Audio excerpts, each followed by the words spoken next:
अविनाश जैसे ही हवलदार के साथ फुटेज लेकर वापस आया तो आदित्य ने तुरंत उससे पूछा, फुटेज मिल गई ना? हाँ सर, ऑटो वाले की ऑटो का नंबर भी मिल गया और उस ऑटो वाले का चेहरा भी साफ नजर आ रहा है फुटेज में, अविनाश ने जवाब दिया। आदित्य के चेहरे पर मुस्कुराहट आ गई। प्रीति के उदास चेहरे पर भी जैसे चमक लौट आई।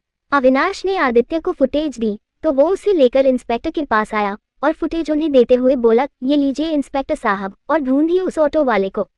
इंस्पेक्टर साहब ने तुरंत उस फुटेज को अपने लैपटॉप में देखना शुरू कर दिया। वीडियो फुटेज में सबको प्रीति एक ऑटो में बैठती नजर आई। उस ऑटो वाले को देखते ही प्रीति जोर से चीखी, यही है वो सर, यही है वो ऑटो वाला, यही है वो चोर। विवान भी बोला, हाँ भाई, यही वो कमीना है। आदित्य ने फिर से लैपटॉप की ओर देखा, इस आदमी पर पॉज कीजिए इंस्पेक्टर साहब। इंस्पेक्टर ने तुरंत पॉज किया तो आदित्य कुछ पल के लिए सोच में पड़ गया और फिर बोला, मुझे ऐसा लग रहा है कि जैसे मैंने इस आदमी को पहले भी कहीं देखा है। उसके इतना कहते ही अहाना की आंखें बड़ी बड़ी हो गईं और वो घबरा गई। सूरज ने उसे घबराते देखा तो इशारा करके उसका हाल जानना चाहा तो अहाना मन ही मन बोली, ओह गॉड, अगर आदित्य उस आदमी को पहचान गए तो मैं बहुत बड़ी मुश्किल में फंस जाऊंगी। कुछ सोच अहाना, कुछ सोच, वरना प्रीति को आदित्य की जिंदगी से बाहर करने के चक्कर में तू उनकी जिंदगी से आउट हो जाएगी। तभी विवान को उस ऑटो का नंबर नजर आ गया और वो तुरंत बोला, इंस्पेक्टर साहब, ये रहा उस ऑटो का नंबर, आप जल्द से जल्द इस आदमी को ढूंढिए और इसे अरेस्ट कीजिए, क्योंकि अगर भाई ने इस आदमी को पहले भी कहीं देखा है तो ये साफ है कि आज जो कुछ भी हुआ है वो किसी की सोची समझी साजिश है जिसका शिकार प्रीति बन गई। पास खड़ा अविनाश भी बोला, विवान ठीक कह रहा है इंस्पेक्टर साहब, हो सकता है कि इस आदमी को पहले से ही किसी ने बता दिया हो कि आज ऑफिस से कोई 1 करोड़ रुपए कैश लेने के लिए बैंक जाने वाला है और ये पहले से ही ऑफिस के बाहर तैयार खड़ा हो। अविनाश की बातें सुनकर विवान ने शक भरी नजरों से अहाना की ओर देखा जो उसे घबराई हुई सी भी लगी। वो मन ही मन बोला, इसे क्या हुआ? अभी कुछ देर पहले तो ये बहुत फड़फड़ा रही थी और प्रीति पर इल्जाम लगा रही थी, पर अब इतनी घबराई हुई सी क्यों लग रही है? कहीं ये जो कुछ भी हुआ उसमें इसका ही तो हाथ नहीं है। तभी इंस्पेक्टर साहब ने हवलदार से कहा, इस फुटेज से इस ऑटो वाले की फोटो और ऑटो का नंबर निकालो और सारे थानों में भिजवा दो। तभी आदित्य बोल पड़ा, मुझे जल्द से जल्द ये आदमी चाहिए इंस्पेक्टर साहब, क्योंकि मुझे भी यही लगता है कि आज जो हुआ वो किसी की पहले से की गई प्लानिंग है और मेरे ऑफिस में ही कोई है जो इस खेल में ऑटो वाले के साथ मिला हुआ है, क्योंकि रुपए के बारे में ऑफिस के कुछ चुनिंदा लोगों को ही पता था। हाँ सर, आप ठीक कह रहे हैं, जरूर ऑफिस से ही किसी ने उन रुपयों की इन्फॉर्मेशन उस ऑटो वाले तक पहुंचाई है। अविनाश के इतना कहते ही इंस्पेक्टर साहब बोले, डोंट वरी, हम बहुत जल्द इस ऑटो वाले को अरेस्ट कर लेंगे और इससे आपके 1 करोड़ भी बहुत जल्द बरामद कर लिए जाएंगे। थैंक यू इंस्पेक्टर साहब, क्या अब हम जा सकते हैं? आदित्य ने पूछा। जी आप सब लोग जा सकते हैं, पर पूछताछ के लिए शायद फिर से आपको और प्रीति जी को यहाँ आना पड़े। आप जब कहेंगे हम आ जाएंगे। इंस्पेक्टर ने उठकर आदित्य की ओर हाथ बढ़ाया तो उसने भी उनसे हाथ मिलाया और फिर प्रीति के पास आकर बोला, चलो मैं तुम्हें तुम्हारे घर छोड़ देता हूँ। तभी विवान बीच में बोल पड़ा, आप रहने दीजिए भाई, मैं प्रीति को ड्रॉप कर दूंगा। आदित्य ने उसे घूरा, कोई जरूरत नहीं है, तुम घर जाओ, मैं उसी तरफ जा रहा हूँ, मैं ड्रॉप कर दूंगा इसे। विवान ने तुरंत अहाना की ओर देखा और फिर मुस्कुराते हुए बोला, जैसी आपकी मर्जी भाई, पर फिर अहाना को कौन ड्रॉप करेगा? आदित्य ने बिना अहाना की ओर देखे जवाब दिया, अहाना सूरज के साथ यहाँ आई थी तो वो उसे ड्रॉप कर देगा। तुम घर जाओ और मोम से कहना कि मुझे आने में थोड़ी देर हो जाएगी, इसलिए वो डिनर के लिए मेरा इंतजार ना करे। ठीक है भाई, पर प्लीज आप प्रीति को रास्ते में कुछ खिला दीजिएगा, इसने टेंशन की वजह से आज सुबह से कुछ खाया पिया नहीं है, बस रोए जा रही है। ये सुनकर आदित्य ने प्रीति की ओर देखा तो विवान फिर से बोला, और प्लीज जरा इसका ध्यान रखिएगा। आदित्य ने कोई जवाब नहीं दिया और प्रीति के पास आया, चले प्रीति। प्रीति ने आहिस्ता से अपना सिर हिलाया और उसके साथ चल दी। उनके जाते ही अविनाश विवान के पास आया, अगर आज हादसे के वक्त तू प्रीति के साथ नहीं होता तो वो लड़की बहुत बड़ी मुश्किल में आ जाती। विवान प्रीति के लिए अपनी गाड़ी का दरवाजा खोल रहे आदित्य की ओर देखकर उसे बोला, तुझे नहीं लगता अविनाश कि भाई और प्रीति के बीच कुछ चल रहा है? अविनाश ने उसे हैरानी से देखा तो विवान ने मुस्कुराते हुए उसकी ओर देखा, अब ऐसे मत देख मुझे, क्योंकि मुझे अच्छे से पता है कि तुझे भी यही लगता है ना? अविनाश ने मुस्कुराते हुए हाँ में अपना सिर हिला दिया। विवान ने उसके गले में हाथ डाला और पुलिस स्टेशन से बाहर आते हुए बोला, चल कहीं चलकर अच्छी सी कॉफी पीते हैं। अविनाश भी फिर से मुस्कुरा दिया और दोनों विवान की गाड़ी की ओर बढ़ने लगे। इधर गाड़ी में बैठी प्रीति मन ही मन बोली, अगर आदित्य सर ने यहाना मैम और सूरज सर की बातों पर यकीन कर लिया होता और मेरे खिलाफ कंप्लेन कर दी होती तो मैं कल के न्यूज़पेपर की हेडलाइन बन चुकी होती।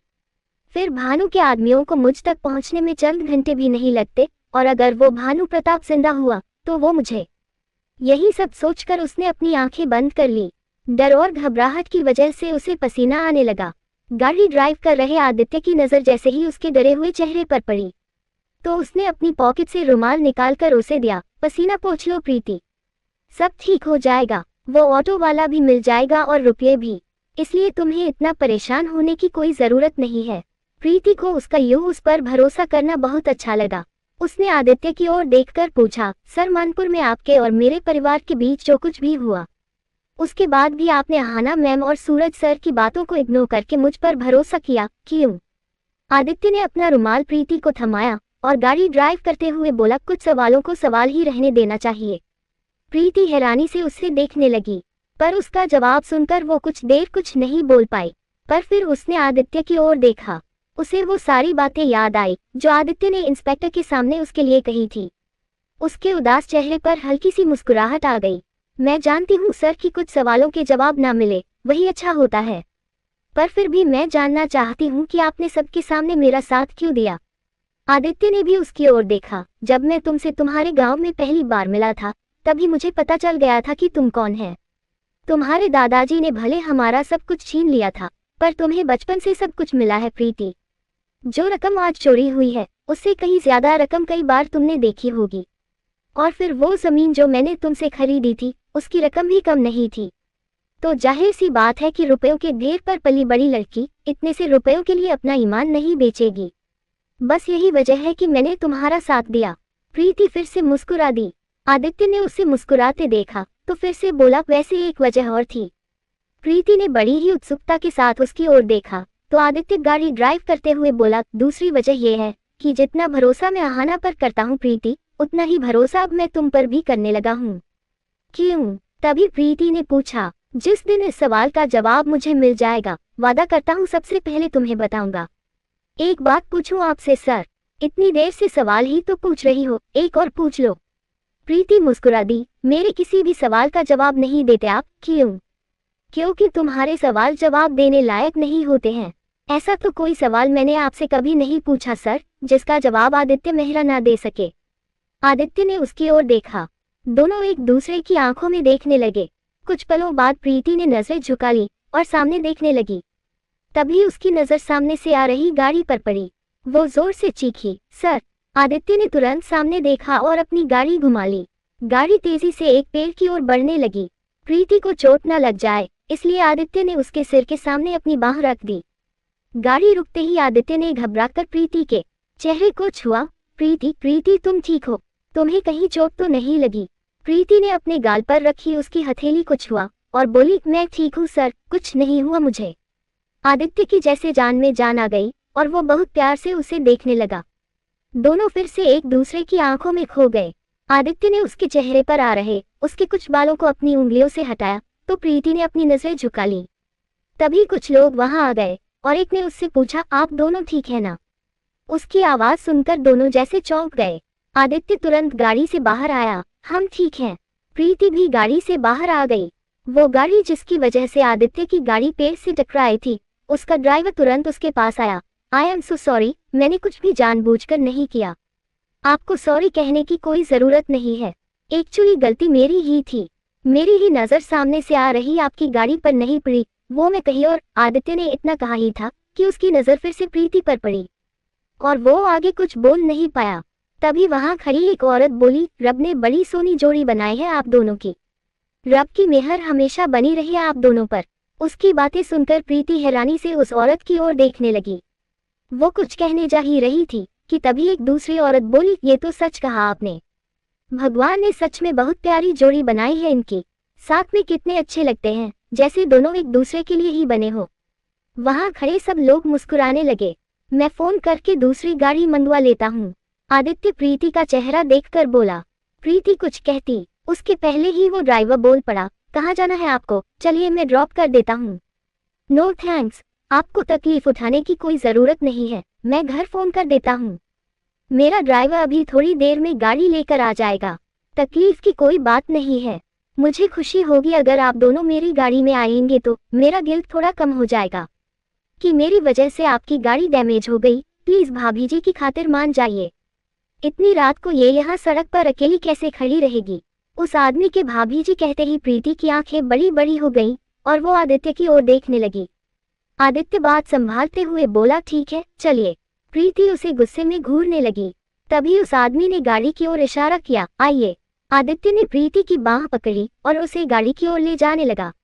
बैठो, आदित्य उसे गाड़ी में बैठाते हुए बोला। प्रीति कुछ नहीं बोल पाई, वो बस आंखें फाड़े आदित्य को ही देख रही थी। आदित्य भी उस आदमी के साथ उसकी गाड़ी में बैठ गया। उसके बैठते ही उस आदमी ने गाड़ी स्टार्ट कर दी। प्रीति मन ही मन बोली, मुझे तो समझ ही नहीं आता कि ये आदित्य सर क्या चीज़ है, कभी कुछ तो कभी कुछ और होते हैं। इस इडियट गाड़ी वाले से एक बार भी नहीं कहा कि मैं इनकी पत्नी नहीं बल्कि सेक्रेटरी हूँ, पर इंसान बुरे नहीं हैं। आज अगर इन्होंने मेरा साथ नहीं दिया होता तो उस सहाना ने तो मुझे जेल की हवा खिलवा ही दी होती। कमीनी कैसे मेरे खिलाफ सर के कान भर रही थी। विवान ठीक ही कहता है, इस कमीनी को जल्द से जल्द आदित्य सर की लाइफ से आउट करना होगा, वरना ये किसी दिन अपने मतलब के लिए आदित्य सर को बहुत गहरी चोट पहुंचाएगी।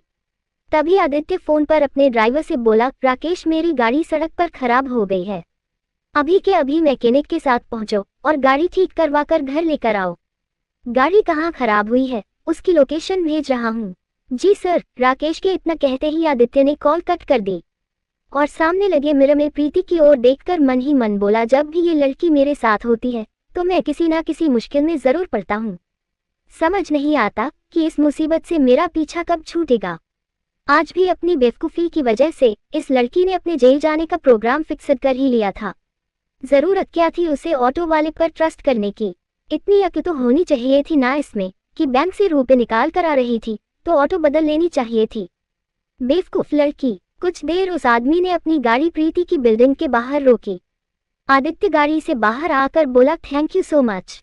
प्रीति भी बाहर आई और उसके पास आकर खड़ी हो गई। वो आदमी मुस्कुराकर बोला, इट्स माय प्लेजर। गाड़ी वाले ने मुस्कुराते हुए उन्हें बाय किया और चला गया। उसके जाते ही आदित्य ने प्रीति की ओर देखा जो उसे ही घूर रही थी। आदित्य ने अपने फोन से एक नंबर डायल किया।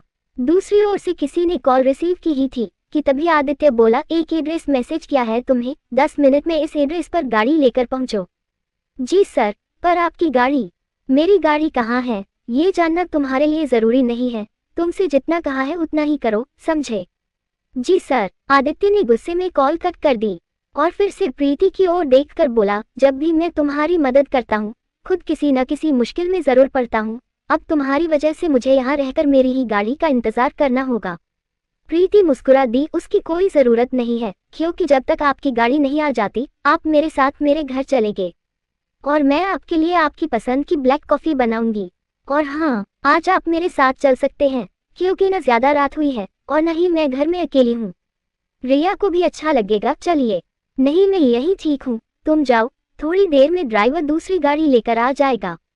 प्लीज सर, इनकार मत करिए, आज आपने मेरे लिए इतना कुछ किया है, मुझे थैंक्स कहने का एक मौका दे दीजिए प्लीज। आदित्य ने कुछ पल सोचा और फिर बिना कुछ कहे बिल्डिंग की ओर बढ़ने लगा। प्रीति के चेहरे पर मुस्कुराहट आ गई।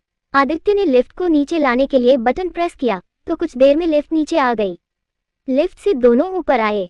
ऊपर आते ही प्रीति ने जैसे ही घर की डोरबेल बजाई तो रिया ने दरवाजा खोलते ही पूछा, कहाँ थी तू? प्रीति कोई जवाब देती उसके पहले ही रिया की नजर आदित्य पर पड़ गई। उसे देखते ही उसकी बोलती बंद हो गई। प्रीति उसका चेहरा देखकर मंद मंद मुस्कुराने लगी। अब तुम सामने से हटोगी या फिर मैं यहीं खड़ा रहूं? तभी आदित्य ने गुस्से में रिया से पूछा। रिया घबराकर दरवाजे से हट गई। आदित्य उससे घूरते हुए घर के अंदर आया तो प्रीति रिया का चेहरा देखकर हंसते हुए बोली, आप बैठिए सर, मैं आपके लिए कॉफी लेकर आती हूँ। वो हंसते हुए किचन की ओर चली गई। रिया ने आदित्य का गुस्से वाला चेहरा देखा तो वो भी प्रीति के पीछे भाग गई। आदित्य ने चारों ओर देखा और फिर सोफे पर बैठकर न्यूज़पेपर रीड करने लगा। प्रीति मुस्कुराते हुए किचन में कॉफी बनाने लगी। रिया ने उसके पास आकर आहिस्ता से पूछा, तू मुझे फोन करके बता नहीं सकती थी कि आदित्य सर तेरे साथ हमारे घर आ रहे हैं। प्रीति मुस्कुराते हुए बोली, अगर मुझे पता होता तो जरूर बता देती। रिया ने झांककर किचन से बाहर आदित्य को देखा और आहिस्ता से पूछा, वैसे तू ऑफिस से कहाँ चली गई थी? मुझे बताया भी नहीं तूने। उसके इतना पूछते ही प्रीति को वो सब याद आ गया जो आज दिन में उसके साथ हुआ था। उसने रिया को सारी बात बताई। सब कुछ जानने के बाद रिया परेशान होकर बोली, बाप रे, इतना कुछ हो गया तेरे साथ और ऑफिस में किसी को पता भी नहीं चला। शुक्र है जो आदित्य सर को तुझ पर भरोसा था, वरना न जाने क्या हो जाता। प्रीति आदित्य के ख्यालों में खोकर बोली, हाँ रिया, आज सर की वजह से मैं यहाँ हूँ। मुझे तो यकीन ही नहीं हो रहा कि वो मुझ पर इतना ट्रस्ट करते हैं। आज उन्होंने मेरा साथ देने के लिए अहाना मैम की भी नहीं सुनी। बहुत अच्छे इंसान है वो। इतना कहकर वो मन ही मन मुस्कुराने लगी। रिया ने भी मुस्कुराते हुए उसके कंधे पर अपनी कोहनी रखी और बोली, अगर आदित्य सर अहाना मैम से ज्यादा ट्रस्ट तुझ पर करने लगे हैं तो जाहिर सी बात है कि उनके मन में तेरे लिए कुछ कुछ होने लगा है। प्रीति उसकी कोहनी हटाकर गुस्से में बोली, शट अप रिया, अब वो अहाना मैम के मंगेतर हैं, समझी? रिया मन ही मन बोली, सब समझ भी रही हूँ और सब देख भी रही हूँ, पर तुझे समझ नहीं आ रहा कि तू भी आदित्य सर को पसंद करने लगी है और शायद वो भी तुझे पसंद करने लगे हैं। कल शायद तूने ध्यान नहीं दिया पर मैंने नोटिस किया था, अहाना मैम से सगाई करके सर खुश नहीं थे। उनकी नजरें सिर्फ तुझे तलाश रही थी। इधर आदित्य अभी भी सोफे पर बैठा न्यूज़पेपर पढ़ रहा था। कुछ देर बाद उसने न्यूज़पेपर फिर से टेबल पर रखा और उठकर घर देखने लगा। घर देखते देखते वो दीवार के पास रखी टेबल के पास आया। टेबल के ऊपर प्रीति की कुछ तस्वीरें लगी हुई थी। आदित्य उन्हें देखकर मुस्कुरा दिया और फिर से सोफे की ओर जाने के लिए पलटा। तभी उसकी नजर टेबल के पास कोने में रखे एक खाली बैग पर पड़ी जिस पर ICICI लिखा हुआ था। तभी प्रीति बोली, सर आपकी कॉफी। आदित्य प्रीति के पास आया और उसने कॉफी लेकर बोला, थैंक्स। आप खड़े क्यों हैं सर, बैठिए ना। आदित्य हाथ में कॉफी लिए बैठ गया। प्रीति और रिया भी सामने की चेयर्स पर बैठ गई। आदित्य ने कॉफी का एक घूंट पिया ही था कि तभी उसके फोन की बेल बजने लगी। उसने कॉल रिसीव की तो दूसरी ओर से ड्राइवर बोला, सर मैं बिल्डिंग के बाहर ही खड़ा हूँ, पर आप कहाँ हैं? बस 2 मिनट में आ रहा हूँ। ड्राइवर कुछ कहता उसके पहले ही आदित्य ने इतना कहकर कॉल कट कर दी। उसने जल्दी से अपनी कॉफी खत्म की और मग टेबल पर रखते हुए बोला, थैंक्स फॉर दिस कॉफी, बहुत अच्छी थी। अब मुझे चलना चाहिए, मेरा ड्राइवर गाड़ी लेकर आ गया। पर सर थोड़ी देर तो रुकिए। आदित्य अकड़कर बोला, मिस प्रीति ठाकुर, मैं यहाँ किट्टी पार्टी करने नहीं आया, तुम्हें छोड़ने आया था, समझी तुम?